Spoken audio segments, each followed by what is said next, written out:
So this is the second video in my Oracle deck collection. It's also the final video. If you haven't seen the first video and you want to see the first half of my Oracle deck collection, then do check out the link in the description box below.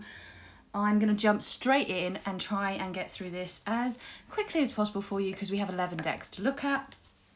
The first one is the Spirit of the Animals Oracle by Jodie Bergsma. I was really hit and miss about getting an animal oracle deck because I have specific animals that I really like, but I don't have a huge connection to animals in general. Surprisingly, although I love animals, I love anything canine particularly. And animal oracles and animal decks in general, I think, can be a little bit hit and miss, and quite often I don't necessarily see the connection between the animal and the keyword. And then I was a bit dubious about this one as well because it's got a lot of information on the card. So you've got the animal, you've got the animal's like keyword, and then you've got all these extra key phrases. I'm going to be straight up honest with you, I haven't actually worked with this deck yet, so I don't know whether I like it or not.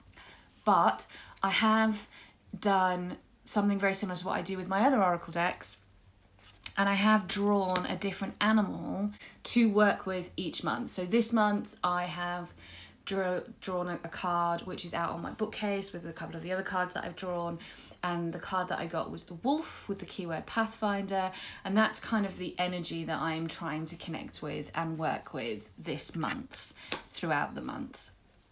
So I do like it for that. In terms of how it will work, paired with a tarot daily draw or with tarot spreads, which is the other way that I use Oracle decks, I don't know, we'll have to wait and see because I haven't actually done it yet. Next up we have the Foxfire, the Kitsune Oracle by Lucy Cavendish, artwork by Meredith Dillman.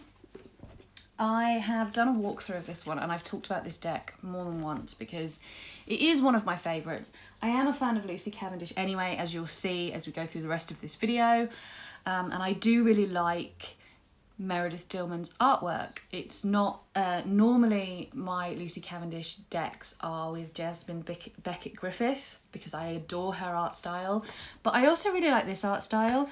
I'm also very connected with foxes. Foxes, I mean, they're canines, right? So I have a thing for any kind of breed of canine anyway, but foxes are the animal spirit that I probably connect with the most and that I work with as like a guide. So I'm very interested in the Kitsune mythology. I have only one complaint about this deck, and I've complained about it in every video I've ever done talking about this deck, I'm sure, which is not that many. I've done a walkthrough which is on in the description box below, and I've maybe mentioned it in maybe one or two other videos, but one of the things that I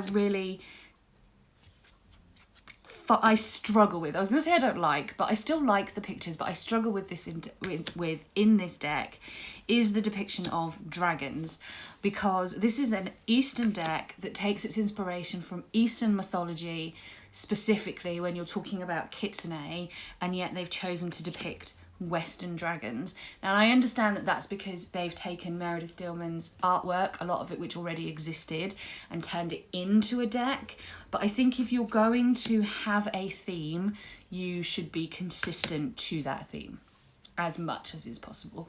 So that's my only very teeny tiny complaint about this deck. It's beautiful to work with, it reads beautifully, it pairs with pretty much every tarot deck I own. Every tarot deck I've paired it with, it's read with beautifully. I've used it more than once because I really, really love it. Yeah, it's just a really great deck in every other way. Next up is the first of my Lucy Cavendish decks, and this one is with artwork by Jasmine Beckett Griffith, and it is the Alice the Wonderland Oracle. Now anybody who's been around my channel for more than a second will know that I am a huge fan of Alice in Wonderland, the book, the original Disney cartoon, the Tim Burton films, anything Alice related. I'm a very, very big fan of Alice in Wonderland. So there was bound to be at least one Oracle deck in here that was Alice. And I love these two, Lucy Cavendish and Jasmine Beckett Griffith combined make probably some of my favourite Oracle decks, because I just love her art style. I love that creepy, doe-eyed girl artwork. It really works for me. And these are quite subtle, so they have a keyword and they have a title, and then they have a couple of keywords. They read really well. I really like working with this deck. It is very, to an extent, it's very dark, Alice. It's very twisted, but because you've got that big doe-eyed look, it does add that kind of twistedness to it. But I really enjoy working with this deck, and anything Alice, and pretty much sign me up, and I'm sure that I will love it. Next is a deck that I don't see talked about very often, which surprises me because I think it's absolutely stunning, but it is Love Your Inner Goddess by Alana Fairchild, and the artwork is by Lisa Ferranti. I get that this style of artwork is not for everybody. I get that, and that's probably why it's not as popular as maybe some other Oracle decks that we see a lot of, because it is an acquired taste. It's definitely my taste. I love this deck. This deck very much helps me connect with my inner goddess and my concept of the divine feminine within. I have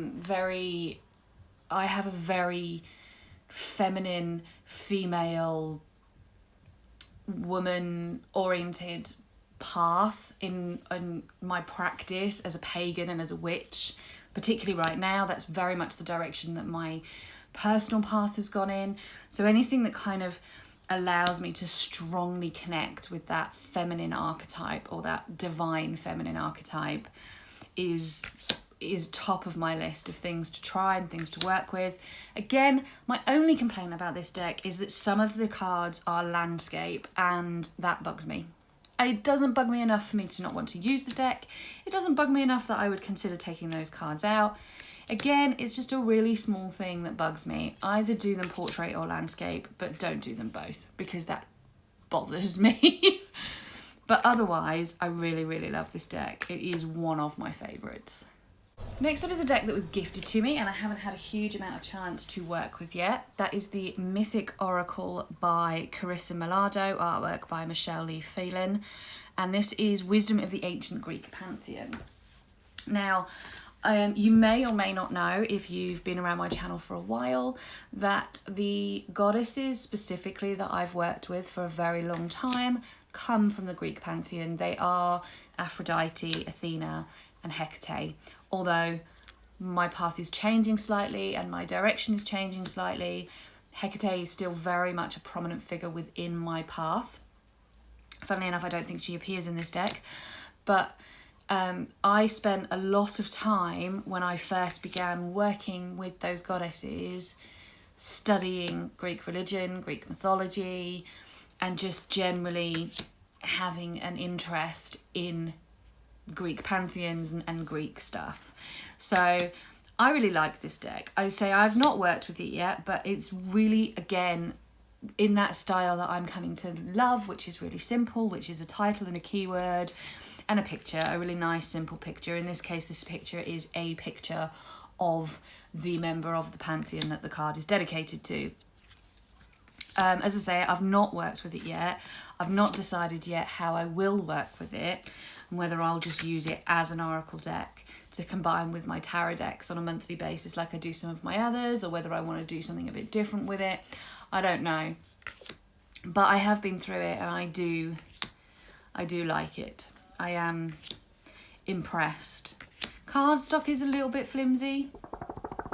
I don't know if you can hear that, which is not my favourite thing in the world, but generally cardstock is not a make or break for me when it comes to decks, so I can live with it.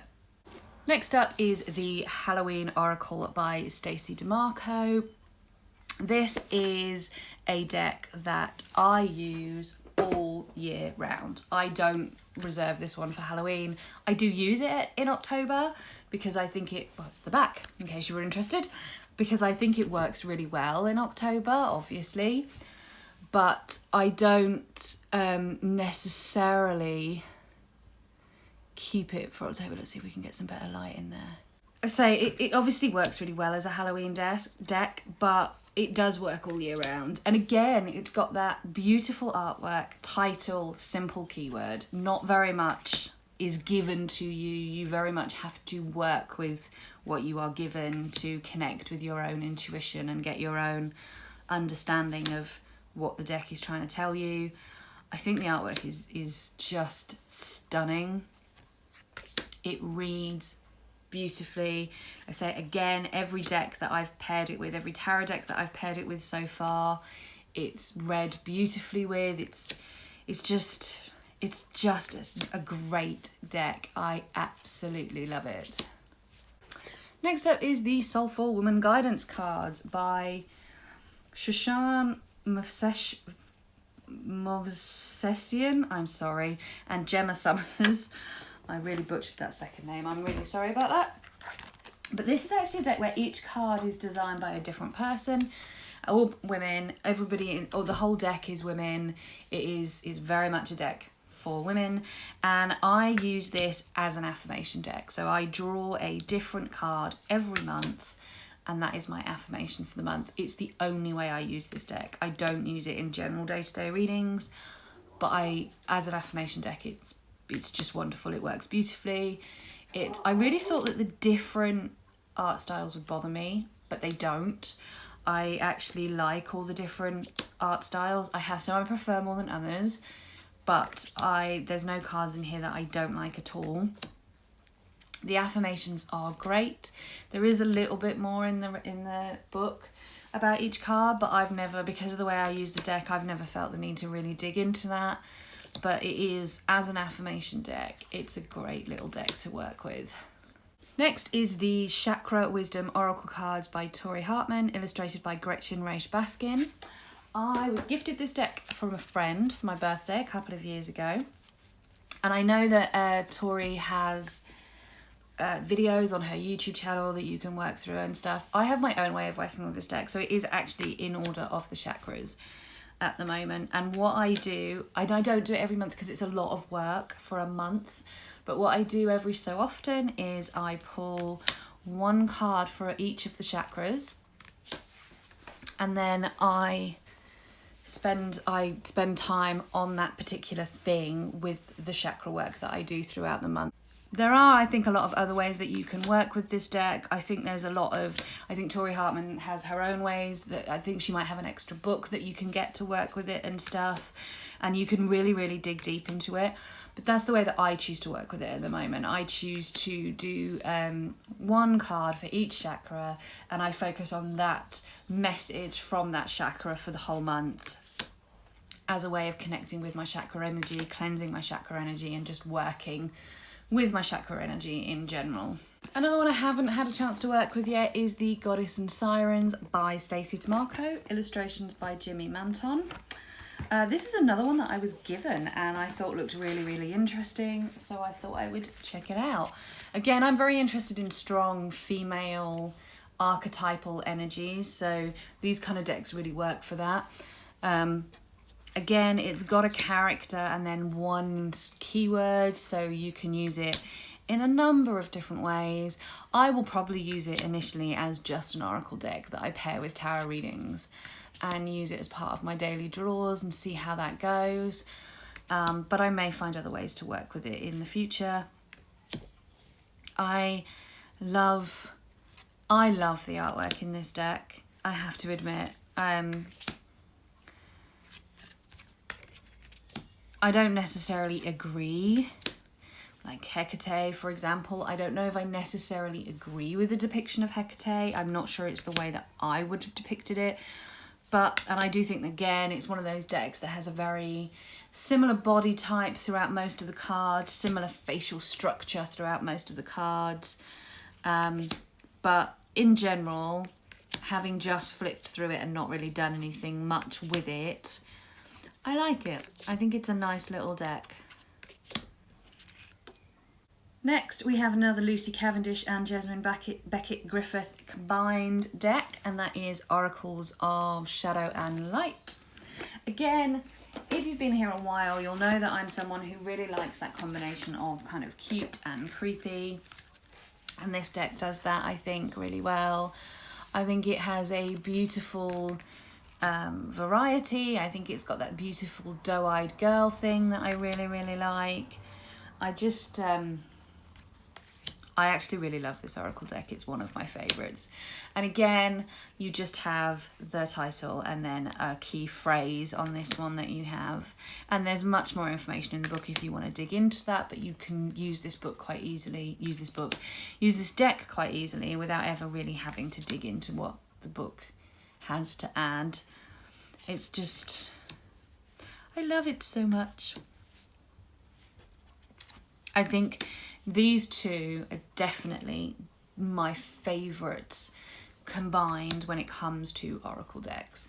They have more, I know they have more, and I know that there are many, many more that I would like to own and will own probably at some point, but I'm very, very happy with the ones that I have.